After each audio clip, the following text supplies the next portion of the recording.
Là, je vais demander à Chelsea de venir pour un dernier et ultime témoignage pour clôturer cette session. Pourquoi? Parce qu'aujourd'hui, c'est quand même le jour de la journée mondiale de la lutte contre la drépanocytose. On a vu qu'il y avait des parcours différents et via le parcours de Chelsea, où du coup, je vais lui poser des questions, euh, vous allez voir en fait la complexité de cette maladie et les surprises qu'elle a. Donc ce ne sera pas un témoignage classique où je vais la laisser dérouler parce que d'une part on est un peu coincé par le timing, mais c'est aussi qu'avec elle on avait ciblé finalement 2-3 points hyper intéressants à aborder. Donc Chelsea, pour ceux qui sont là dans la salle, comment est-ce que tu te présenterais? Alors déjà, bonjour, je m'appelle Chelsea, j'ai 23 ans, je suis étudiante en troisième année de médecine et il s'avère que j'ai la drépanocytose. La forme sévère, hein, on est Ouais, d'accord, hein, pas SS. de faut pas chercher. Alors donc Chelsea, ce qui m'a, marquée quand on a échangé, c'est que tu m'as dit que, beh, finalement toi, quand tu étais, jeune dans ton parcours scolaire avant le lycée, parce que le lycée et la fac, ça on va faire un petit zoom, mais de manière générale, ton parcours scolaire avant le lycée, comment est-ce qu'il a été? Alors moi en primaire, ça allait, c'était une primaire normale, j'étais souvent absente, beaucoup de crises, mais ça allait. Et j'ai eu une rencontre avec une certaine personne qui a un peu changé ma perspective. Donc c'était une personne amie de ma mère qui, quand elle l'a recroisée, nous a vus. Et la première chose qu'elle a demandé en nous regardant, c'est ah, parmi tes enfants, c'est laquelle la malade? Et moi, à 8 ans, je me suis dit, je ne suis pas la malade, je suis Chelsea. Et c'était très bizarre et ça m'a beaucoup travaillé. Et je me suis dit, moi, je ne veux pas cette étiquette de la malade. Et si vraiment il me faut une étiquette, c'est à moi de choisir. Donc je me suis dit, OK, il me faut quelque chose de stylé. Je ne vais pas être la malade. Et donc je me suis dit, je vais être l'intello. Et je me suis donné comme mission d'être la première de la classe partout, tout le temps.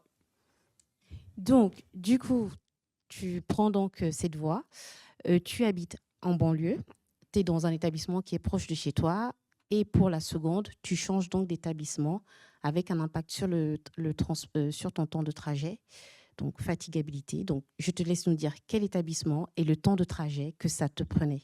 OK.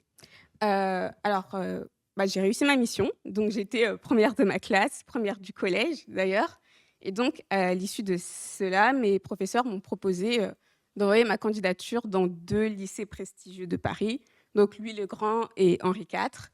Heu, Louis-le-Grand, j'ai pas pu parce que c'était clôturé, donc j'ai envoyé ma candidature à Henri IV et ils m'ont acceptée.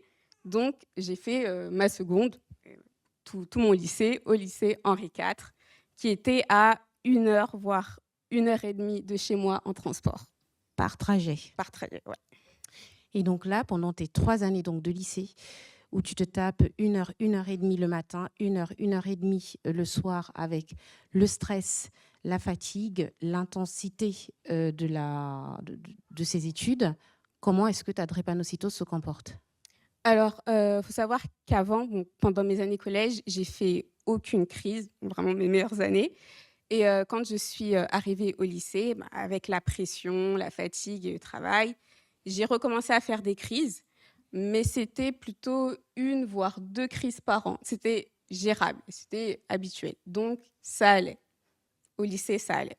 D'accord. En fait, tu penses pas que le lycée, c'était hyper compliqué par rapport à la drépanocytose? Ouais.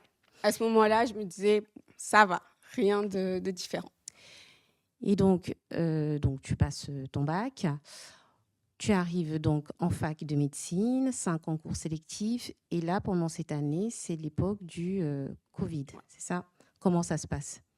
Alors, ma première année, qui était une année très, très, très stressante, s'est plutôt bien passée niveau santé.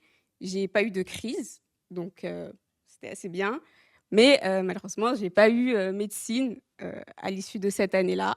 Donc j'ai dû me réorienter en licence pour essayer de tenter médecine d'une autre manière. Et donc jusque-là, tout allait bien. Et quand je suis arrivée en licence, donc j'étais en licence, de biologie, à ce moment-là, on était covid, on était passé au 100 distanciel.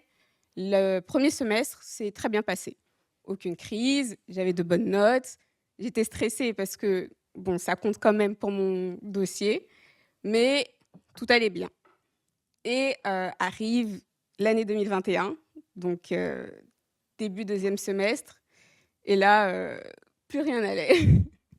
Sachant que tu étais dans des conditions où tu étais à distanciel, donc moins de temps de trajet, on se rend vraiment compte de la complexité de cette maladie. C'est-à-dire que dans les phases où tu étais intensément prise, finalement, la maladie t'a laissé un peu souffler. Et là, dans une phase qui redescend, mais du coup, c'est une phase qui se complique pour toi en termes de crise. Et quelles sont les complications que tu fais, du coup?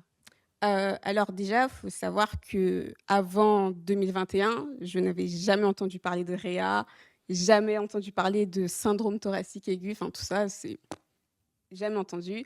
Et quand 2021 est arrivé, j'ai commencé à faire des crises très, très, très importantes, de très longues hospitalisations de plus de 2 semaines, et la plus longue a duré 1 mois.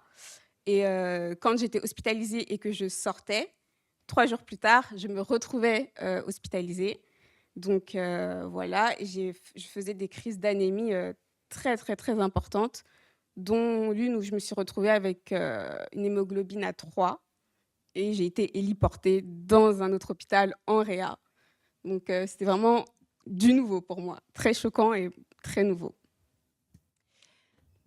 Donc, du coup, phase assez stressante. Et finalement, tu réussis tout de même à pouvoir intégrer le cursus médical. Et depuis, comment ça se passe?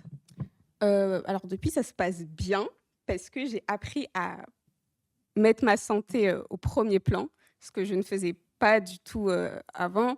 Et même quand j'étais très malade en 2021, la seule chose à laquelle je pensais, c'était il faut que je passe mes partiels parce que ça compte pour mon dossier et que je veux médecine. Donc même si j'étais très malade, je révisais. Je révisais tout le temps, tout le temps, tout le temps. J'appelais ma fac pour me laisser passer mes examens. Ils ne voulaient pas, bien évidemment, parce que j'étais hospitalisée. Et là, bah, en étant future soignante, je me suis rendu compte que je ne pouvais pas donner des conseils à mes patients et ne pas les suivre en retour. Donc maintenant, ma santé passe avant tout, et bah, j'ai des aménagements, du coup. J'en ai parlé à la fac, avec le médecin de la fac, avec notre responsable. J'ai des aménagements de stage, j'ai des aménagements pour les examens. J'ai déménagé pour me rapprocher justement de ma fac et de mes lieux de stage. Et donc, maintenant, ça va. Je n'ai pas fait de crise cette année, donc pour l'instant, tout va bien. On croise les doigts, on touche du bois. En tout cas, merci beaucoup pour ton témoignage.